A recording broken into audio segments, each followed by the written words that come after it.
आज का अपना टारगेट है वही कि यूपी बोर्ड हिंदी मीडियम की कॉपी कैसे लिखें। कौन कौन से पॉइंट हम दर्शाएं कि जिस पॉइंट के आधार पर हमें एग्ज़ामिनर अच्छे नंबर दे के जाए। तो आज हम यही बताने वाले हैं कि यूपी बोर्ड की हिंदी मीडियम की कॉपी आपको किस डिज़ाइन में लिखनी है और कैसे कैसे पॉइंट को अच्छे से दर्शाना है। तो ज़्यादा टाइम बर्बाद न करते हुए चलते हैं हम अपने वीडियो की तरफ और करते हैं डिस्कशन। सबसे पहला अपना पॉइंट ये आता है सबसे पहले अपना पॉइंट आता है कि यूपी बोर्ड की परीक्षा में हिंदी माध्यम की कॉपी लिखने का सही तरीका या क्या है या है। ठीक है, तो इसके बारे में डिस्कस करेंगे कि जो हिंदी मीडियम की यूपी बोर्ड की कॉपियाँ हैं वो किस हिसाब से लिखी जाएँ। ठीक है, तो चलते हैं हम अपने अगले पॉइंट की तरफ। अब हम आपको बताते हैं कि बिंदु मोस्ट इम्पोर्टेंट बिंदु क्या क्या है। मोस्ट इम्पोर्टेंट बिंदु क्या है कि यूपी बोर्ड की हिंदी माध्यम की कॉपी आप किस डायरेक्शन में और कैसे लिखेंगे। ठीक है, तो बस इन्हीं पॉइंट के आधार पे समझाएंगे और यही पॉइंट आपको अपने जीवन में उतार लेने हैं कि हमें यूपी बोर्ड में टॉप करना है तो कॉपी हम कैसे लिखें। ठीक है, तो हम पहला पॉइंट हमारा कॉपी में सवाल उतारने की ज़रूरत नहीं है, केवल प्रश्न संख्या और खंड लिखें। बहुत से लोग क्या करते हैं कि कॉपी में सवाल और उतार देते हैं, पूरा भर देते हैं इसे। ठीक है, तो आपको कॉपी में सवाल उतारने की ज़रूरत नहीं है। आपको बस सीधे जो पेपर में दे रखा है क्वेश्चन खंड डालकर आपको डायरेक्टली सॉल्व करना है। आपको सवाल नहीं उतारना है। बहुत से लोग गलती कर देते हैं कि डायरेक्टली सवाल उतार लेते हैं। ठीक है, तो आपको इससे बचना है, नहीं तो आपके नंबर कट ही जाते हैं। ठीक है, अब सेकंड पॉइंट नंबर सेकंड क्या कहता है हमसे।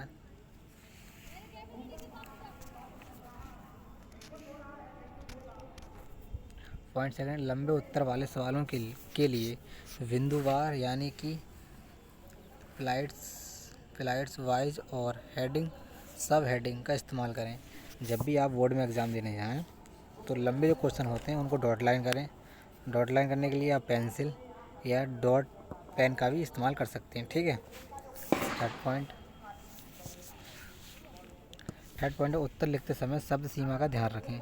यदि आप उत्तर लिख रहे हैं, मान लो कोई आपका शॉर्ट आंसर है और आप कम से कम उसे लंबा चढ़ा कर लिख रहे हैं, तो ऐसा नहीं करना है। आपको शुद्ध अब मान लो कोई आंसर 2 या 20 10 या 20 शब्द का है तो आप 20 शब्द में ही उसका आंसर लिखें। ठीक है, ये नहीं कि 20 शब्द का आंसर है और आप लिख रहे हैं उसे 50 शब्द में, तो ऐसा नहीं करना है। आपको बड़ा चढ़ा कर नहीं लिखना है, आपको जो है वही लिखना है। ठीक है,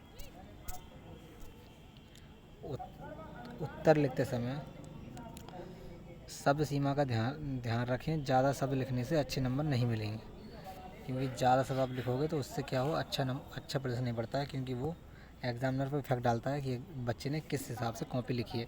अगर आप शुद्ध भाषा में लिखोगे आंसर तो आपको टोटल नंबर मिलेंगे। अगर आप थोड़ा डिस्पर्स करते हो, थोड़ा अंतिम पॉइंट करते हो, तो आपको नंबर सही नहीं मिलेंगे, क्योंकि एग्जामिनर फिर तुम्हारी कॉपी को वाइस उसी हिसाब चेक करेगा जिस हिसाब से करनी होगी। अगर आपने पहले ही क्वेश्चन ठीक तरह से करे हैं तो आप एग्जामिनर को लगता है कि भाई बच्चे ने पहले क्वेश्चन ही अच्छी तरह से अटैम्प्ट किए हैं, तो लास्ट क्वेश्चन से अच्छी तरह से अटैम्प्ट करेगा। अगर आप पहले ही बड़ा चढ़ा लिखोगे तो आपको एग्जामिनर नंबर नहीं देगा। ठीक है, कम नंबर देगा वैसे, मगर अगर आपको मिलने के 2 नंबर हैं तो वहाँ पर 1 नंबर ही देगा। ठीक है, तो इन गलतियों से बचना है हमें। उसके बाद राइटिंग साफ़ सुथरी हो और लाइनों को फॉलो करें। वही जो आपकी राइटिंग है वो कितनी साफ़ दिखना चाहिए एकदम। ये नहीं कि अब किसी आपसे लिखवा दिया कि भाई राम था दिनकर लिखिए राम, तो आप ऐसे करके इस तरीके से राम लिख देते हैं। ऐसा नहीं, बिल्कुल साफ़ सुथरी राइटिंग लिखनी चाहिए और स्टेप लाइन जो होती है उसके अंदर उन लाइनों को फॉलो भी करनी चाहिए। ये नहीं कि अब ये लाइन खींची हुई है इस तरीके से, तो इस लाइन के ये नहीं कि आप लिख रहे हैं तो लिखते लिखते इधर नीचे आ गए। ऐसा नहीं करना है, आपको सीधे लाइन बाई लाइन चलना है। ठीक है, चलते हैं फिर नेक्स्ट पॉइंट। काला या नीला पेन इस्तेमाल करें। इस कॉपी में कौन सा इस्तेमाल करना है, काला और नीला। कॉपी में सिर्फ काला पेन और नीला पेन ही इस्तेमाल करना है। काला हेडिंग डालने के लिए, नीला आंसर लिखना है। ठीक है, बस इन पेन के अलावा रेड पेन नहीं ले जाना है और रेड पेन का यूज़ नहीं करना है। बहुत से बच्चे रेड पेन और हरे पेन का यूज़ करते हैं। आपको बस 2 ही पेन यूज़ करने हैं, काले और नीले। इसके बाद अपना आता है पॉइंट पेपर में दिए गए सभी प्रश्नों को ज़रूर अटेम्प्ट करें। पेपर एक बार आप देख लेना है कि किस तरह पेपर आया है, उसी हिसाब से पेपर में दिए गए सभी क्वेश्चन को ज़रूर ही अटेम्प्ट करना है, ठीक है। और नेक्स्ट पॉइंट है अपना OMR।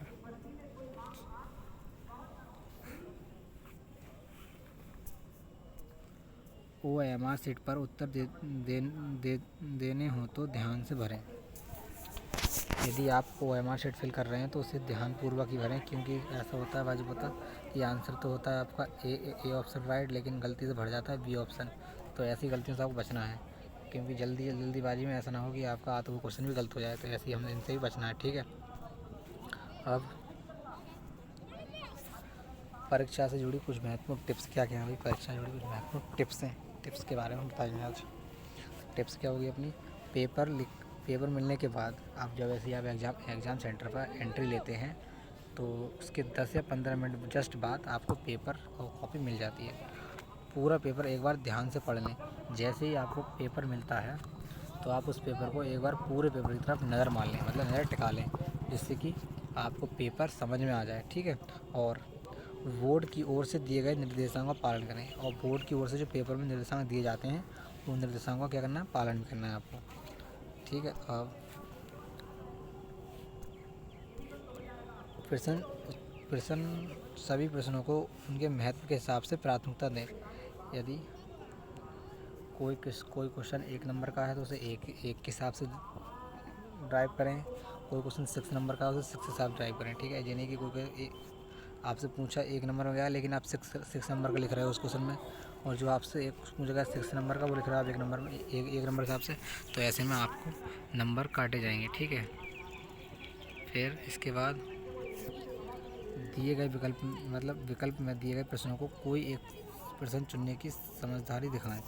जैसे कि आपको OMR शीट आपके पेपर में 20 विकल्प आते हैं हाई स्कूल में, तो आपको जब एक विकल्प आप सॉल्व करेंगे, एक क्वेश्चन सॉल्व करेंगे, तो उसमें A B C या D करके कोई ऑप्शन दे रखे होंगे, तो आपको यहाँ पर समझदारी दिखानी कि कौन सा आंसर सही हो सकता है, क्योंकि ऐसा जल्दबाजी ना करें जिससे कि आपका आता हुआ क्वेश्चन भी गलत हो जाए।